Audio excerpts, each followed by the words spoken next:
working through this box of jewellery, and can you hear my cats in the background? They'll shut up now, won't they? They've been calling and calling. There she goes. Come on, Twitch. Meow. She's not happy, is she?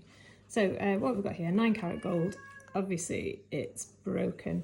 I know it's 9 carat gold because I found the other end of it, which has the hallmark. So this bit's lost its clasp, but the other bit's hallmarked, and it'll just go in the scrap.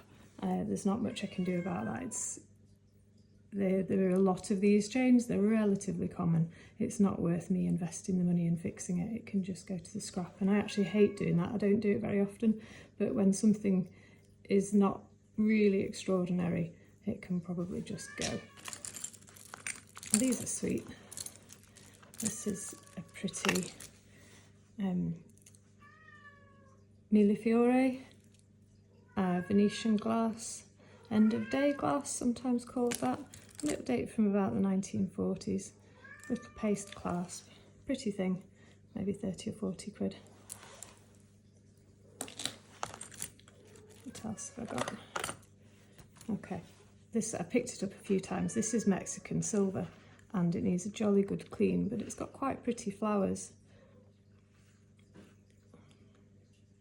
I've assumed it's Mexican. I haven't assumed it's Mexican. I did look at it.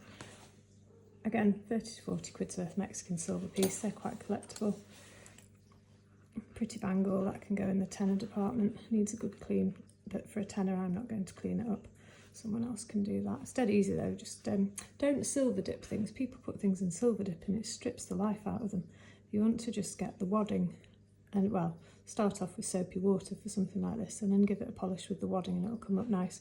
If you want, I'll do a cleaning video and see what you think. Let me know in the comments if you want me to do that. What else? Oh, I found the loop. I was looking for that. That's a bit daft, isn't it, burying it? Right, Boucher. This is a very famous costume jewellery maker, and it would be a very collectible piece in good order, but we're missing a stone here. We're missing a stone here, and I don't know if you can see that, but we've got metal fatigue. It's had a bend, and unfortunately this kind of metal goes. So a Boucher piece like that, you know, that could be several £100 to the right market, but because of that risk of breaking, I'm just going to put it in the £20 department and let someone have a bargain. Handle with care. I think I'm going to have a few £20 things. I do love these. I think they're really pretty, but they're not hugely valuable. They're just an everyday sweet necklace, and it's a nice vintage piece. It dates from around the 30s. I love the shapes of the beads and the symmetry. I just think that's really nice that someone took a bit of time, and we've got a dodgy one at the top, haven't we? We've got a mismatch. Oh, hello, Sylvie. Are you coming to help?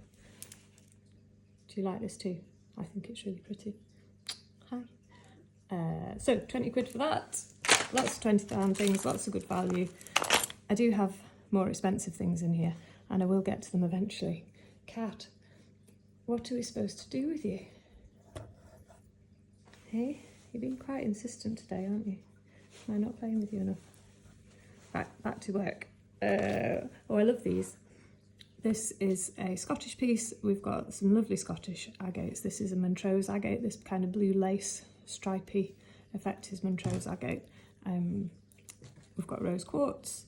These are chalcedonies, and I don't know what that one is, but it's not marked.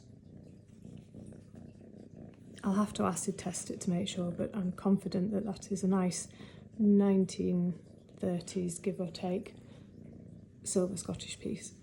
Again, that I'm going to be looking about 40 quid for.